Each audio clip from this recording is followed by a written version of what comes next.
이 시간 여러분 모두에게 하나님의 말씀이 임해서 그 말씀으로 위로받고 힘을 얻고 모든 병을 고침받는 은혜 풍성한 시간 되시기를 주님의 이름으로 축원합니다. 오늘은 대림절 둘째 주일입니다. 오늘은 예수님께서 가르쳐 주신 기도에 대한 네 번째 말씀입니다. 예수님께서 반드시 하지 말라는 기도가 있다고 했습니다. 본받지 말라는 기도가 있습니다. 무엇입니까? 첫째는 외식하는 자의 기도입니다. 많은 사람들 앞에서 기도하는 것을 자랑으로 여기지 말라는 것입니다. 기도를 자랑으로 여기지 말라는 말씀입니다. 아무도 보지 않는 골방에 들어가서 문을 닫고 홀로 기도하라고 말씀하십니다. 둘째로 예수님께서 하지 말라는 기도는 이방인의 기도입니다. 이방인은 하나님을 모르고 하나님과 관계가 없는 사람입니다. 그들은 중언부언 이것저것 말을 많이 하고 길게 기도하기를 좋아합니다. 먹을 것, 마실 것들, 입을 것들, 성공, 출세들을 구하기 때문에 구할 게 너무 많아서 길게 주저리 기도합니다. 그러나 하나님은 그런 기도를 듣지 않으신다고 합니다. 예수님께서 하지 말라는 기도는 하지 않아야 합니다. 하나님께서 전혀 듣지 않으시기 때문입니다. 오히려 하나님과 관계가 끊어지기 때문입니다. 예수님은 우리에게 가장 훌륭하고 모범적인 기도를 가르쳐 주셨습니다. 예수님께서 직접 가르쳐 주신 기도니까 예수 믿는 그리스도인에게 가장 중요한 기도입니다. 예수님께서 가르쳐 주신 기도, 곧 주기도는 모든 기도의 으뜸입니다. 기도의 전부입니다. 주기도만 잘해도 기도를 매우 잘하는 것이며 기도를 다 한 것입니다. 기도를 잘하느냐 못하느냐는 예수님께서 가르치신 기도를 잘하느냐 못하느냐에 달려 있습니다. 주기도를 잘 배워서 잘하면 기도를 잘하는 것입니다. 그러나 주기도를 무시하고 다른 기도를 하면 기도를 못하는 것입니다. 기도를 잘하느냐 못하느냐의 기준은 예수님께서 직접 가르쳐 주신 주기도에 있는 것입니다. 주기도만 잘해도 기도는 충분합니다. 전혀 부족하지 않습니다. 왜냐하면 그 나머지 모든 것은 하나님께서 다 해결해 주시기 때문입니다. 그러면 예수님께서 어떻게 기도하라고 가르쳐 주셨습니까? 이렇게 기도하라고 가르쳐 주셨습니다. 하늘에 계신 우리 아버지여, 이름이 거룩히 여김을 받으시오며 나라가 임하시오며 뜻이 하늘에서 이루어진 것 같이 땅에서도 이루어지이다. 오늘 우리에게 일용할 양식을 주시옵고 우리가 우리에게 죄 지은 자를 사하여 준 것 같이 우리 죄를 사하여 주시옵고 우리를 시험에 들게 하지 마시옵고 다만 악에서 구하시옵소서. 나라와 권세와 영광이 아버지께 영원히 있사옵나이다. 아멘. 이것이 바로 예수님께서 직접 우리에게 가르쳐 주신 기도입니다. 이 기도는 처음부터 한 글자 한 글자 다 배워야 합니다. 예를 들면 아버지, 하늘에 계신, 우리, 이름, 거룩히 여김을 받은, 나라 등등 그 모든 낱말 하나하나의 뜻을 배우고 깨달아야 합니다. 그 뜻을 모르고 그냥 입으로 외우기만 하면 이방인처럼 중언부언하는 것과 같습니다. 주기도는 주문이 아니기 때문입니다. 주기도는 어떻게 시작하고 있습니까? 하늘에 계신 우리 아버지여 라고 시작하고 있습니다. 우리말 주기도는 하늘이란 말이 가장 앞에 나옵니다. 그러나 본래 헬라어로 된 주기도는 어떤 말이 가장 앞에 올까요? 헬라어로 된 주기도에서 가장 앞에 나오는 말은 아버지라는 말입니다. 주기도는 본래 아버지란 말로 시작하는 기도입니다. 그 다음에 우리라는 말이 나옵니다. 아버지, 우리 이렇게 시작하는 기도입니다. 주기도는 하나님을 아버지라고 부르는 것으로 시작하는 기도입니다. 이것은 매우 중요합니다. 왜냐하면 아버지란 이 한마디로 세상의 다른 모든 기도들과 구별되기 때문입니다. 그것은 구약시대의 모든 기도들, 유대인의 모든 기도들과 구별됩니다. 이방인의 기도들과도 구별됩니다. 아버지란 이 한마디는 놀라운 고백이고 선언이며 혁명적 선언입니다. 그것은 죽음을 각오해야 하는 고백이며 선언입니다. 왜 그렇습니까? 본래 사람은 감히 하나님을 아버지로 부를 수 없었기 때문입니다.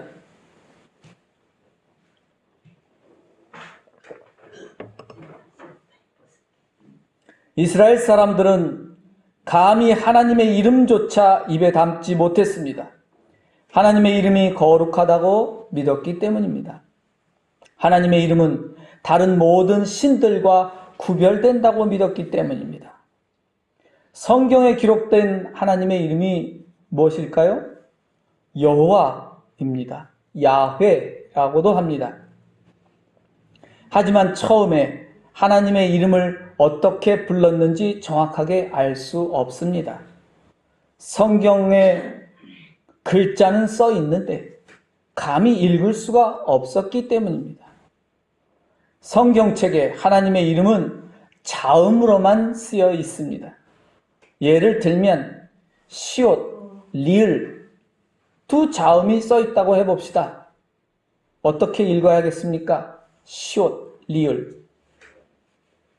소라라고 읽을까요? 아니면 소리라고 읽을까요? 소리와 소라는 전혀 다른 뜻이 됩니다. 하나님의 이름이 이처럼 자음으로만 쓰여 있고 모음이 없기 때문에 처음에 어떻게 읽었는지 알 수 없게 된 것입니다. 그러면 이스라엘 사람들은 성경에 하나님의 이름이 나왔을 때 어떻게 읽었습니까? 히브리 말로 아도나이라고 읽었습니다. 아도나이란 나의 주님이란 뜻입니다. 따라서 이스라엘 사람들은 하나님을 주님이라고 불렀습니다. 하나님을 주님으로 부른 까닭이 무엇입니까? 이스라엘의 하나님이 만물의 주님이시며 만물을 다스리는 왕이시기 때문입니다. 주님이란 호칭은 하나님이나 왕을 부를 때 사용하는 말이었습니다.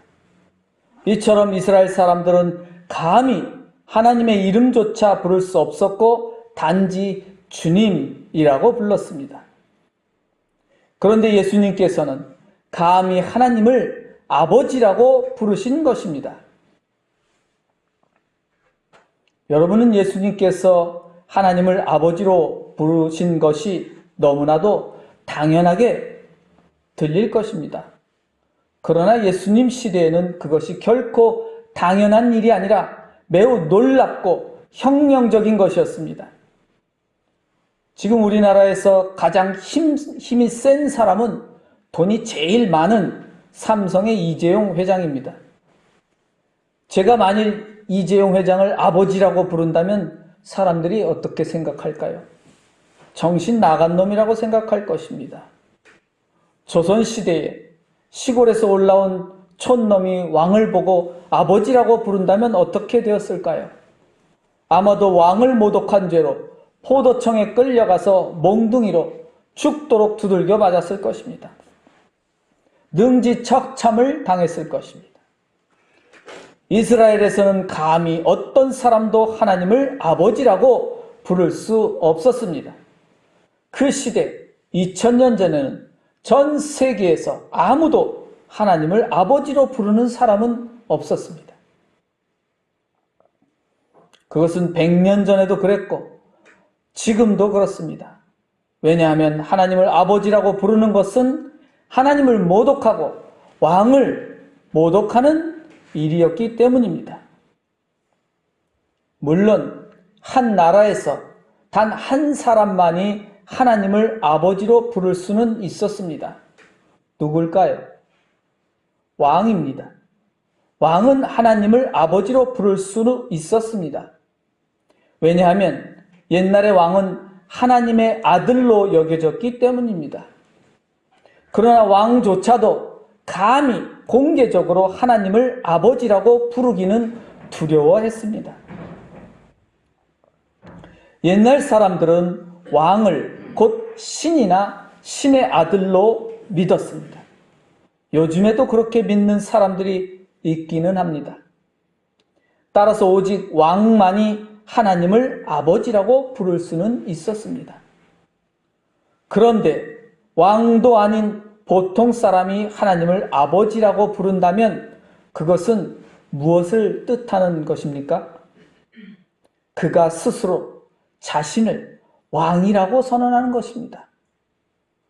그것은 곧 현재의 왕을 부정하는 반역행위이며 왕을 모독하는 대역죄를 짓는 것입니다.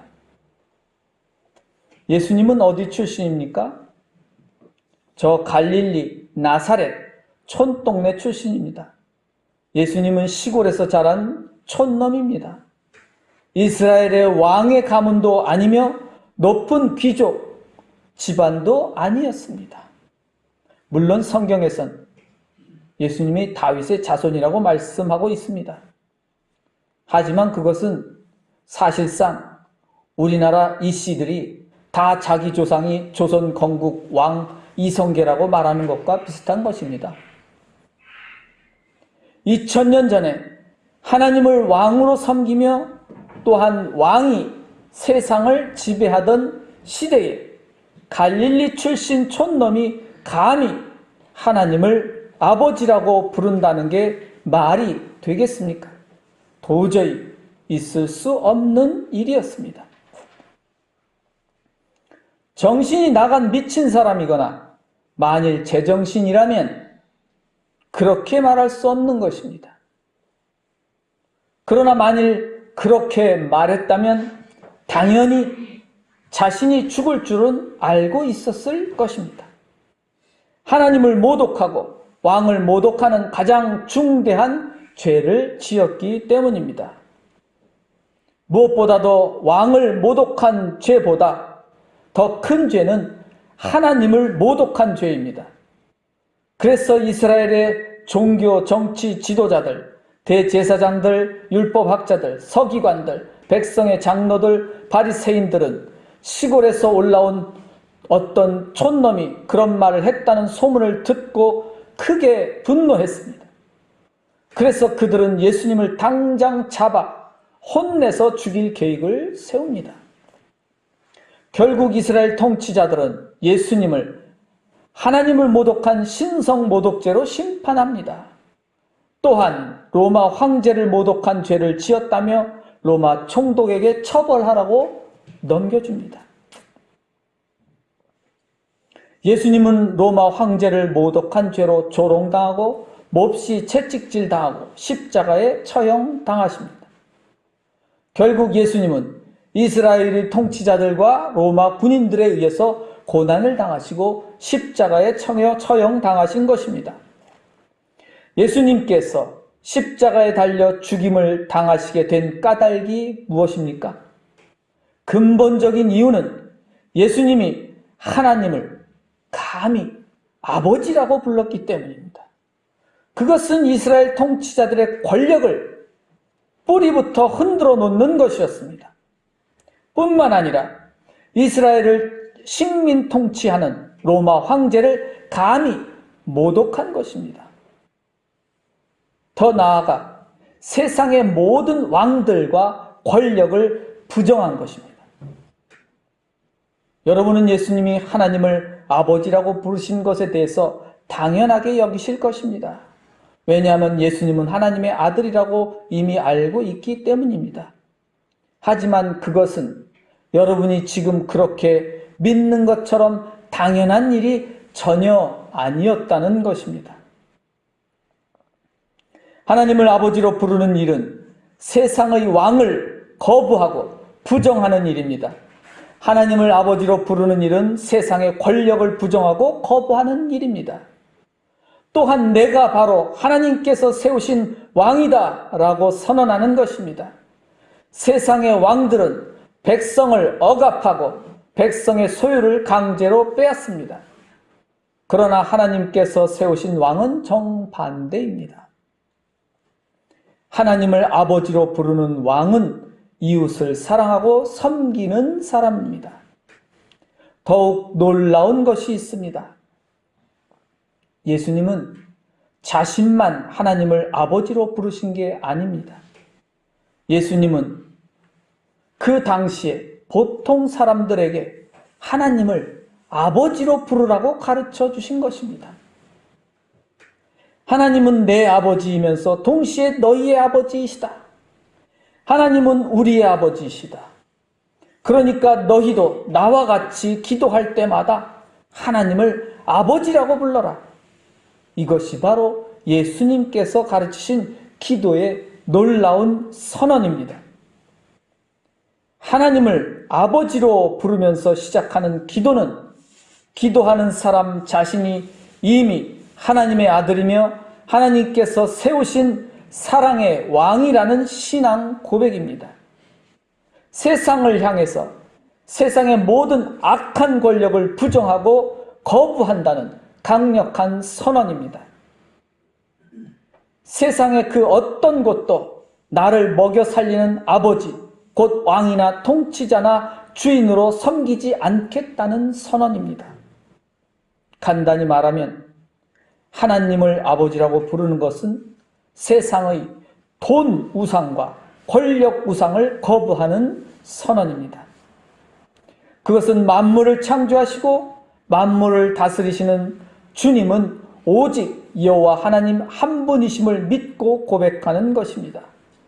만물의 주님이신 하나님의 아들, 딸로서 살겠다는 고백이며 선언입니다. 하나님을 아버지로 부르는 것은 하나님의 뜻을 따라 이 땅에 하나님 나라를 이루고 하나님의 정의를 이루어 가겠다는 뜻입니다. 이 땅에 사랑과 정의의 나라를 이루어 가겠다는 다짐이며 선언입니다. 예수님은 우리에게도 예수님 자신처럼 하나님을 아버지라고 부르라고 가르쳐 주고 계십니다. 그러나 과연 여러분 가운데 누가 하나님을 아버지로 믿고 살아갑니까? 교회에서 그런 사람을 거의 찾아볼 수가 없습니다. 예수님께서 하나님을 아버지로 부른 사건은 바로 이스라엘의 종교를 개혁하는 역사적 사건이었습니다. 유대교에서 그리스도교로 바뀌었습니다. 낡은 약속에서 새로운 약속으로 바뀌었습니다. 더 나아가서 예수님께서 하나님을 아버지로 부른 사건은 그 이전의 모든 인류 역사를 새롭게 창조하는 사건이었습니다.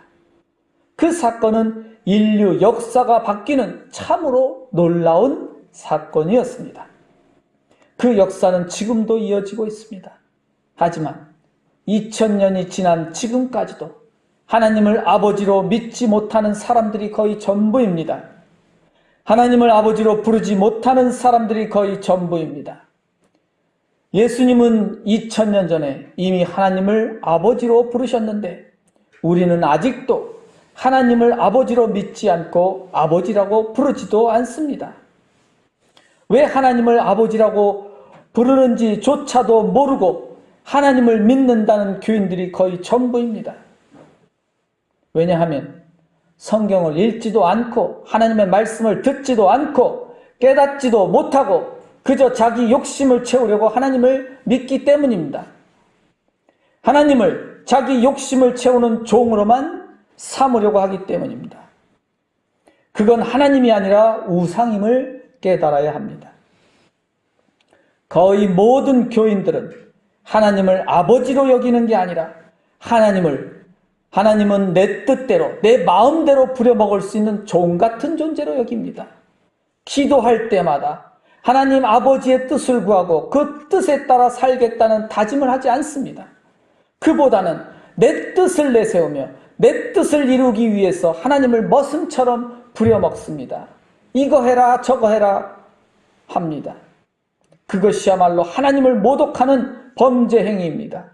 기도할 때마다 하나님의 뜻을 구하거나 찾지도 않으면서 내가 원하는 것들만 잔뜩 늘어놓는 교인들이 거의 대부분입니다. 하나님이 아버지임을 믿지 않는 것입니다. 하나님 나라는 하나님을 아버지로 부르는 사람들이 모여 사는 나라입니다. 하나님을 아버지로 모시고 사는 나라가 하나님 나라입니다. 세상의 모든 돈과 권력과 왕들을 부정하고 오직 하나님만이 나의 아버지이심을 고백하고 하나님의 뜻을 행하며 사는 나라가 하나님 나라입니다. 하나님을 향하여 아버지 이 한마디만 제대로 해도 기도를 매우 잘하는 것입니다. 아버지라는 이 한마디만 깨닫고 기도를 드려도 참된 기도를 드리는 것입니다. 아버지란 한마디 안에 기도의 모든 것이 다 들어있습니다. 하지만 아버지라는 이 한마디를 아직도 깨닫지 못하고 고백하지 못한다면 하나님 앞에 한 발자국도 다가설 수 없습니다. 하나님을 만날 수 없습니다. 아버지로 시작하지 않는 기도는 모두 하나님에게 전달되지 않습니다. 아버지, 나는 세상의 돈 우상과 권력 우상과 지식 우상을 거부하겠습니다. 그런 우상들을 섬기며 살지 않겠습니다.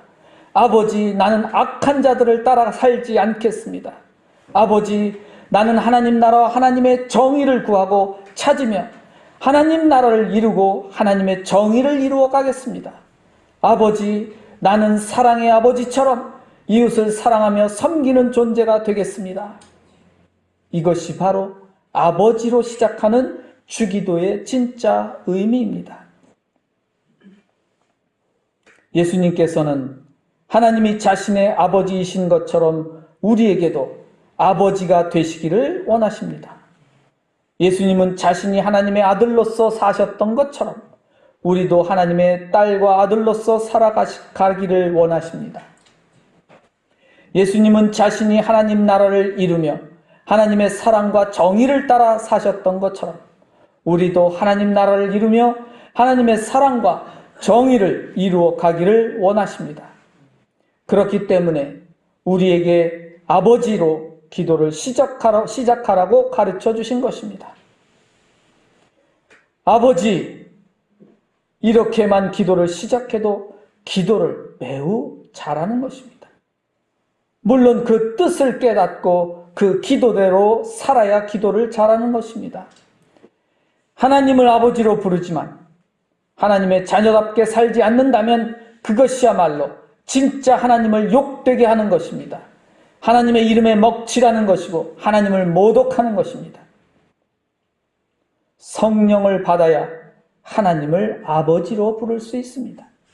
거듭나야 하나님을 아버지로 부를 수 있는 것입니다. 하나님을 아버지로 부르는 일은 내 모든 육신의 더러운 삶을 버리고 악한 삶을 버리고 하나님의 말씀에 순종하는 삶으로 다시 태어나서 완전히 새 사람이 되는 것입니다. 예수님께서 가르쳐 주신 아버지, 예수님께서 부르신 하나님 아버지가 진실로 여러분에게도 아버지가 되시기를 주님의 이름으로 축원합니다. 기도하겠습니다.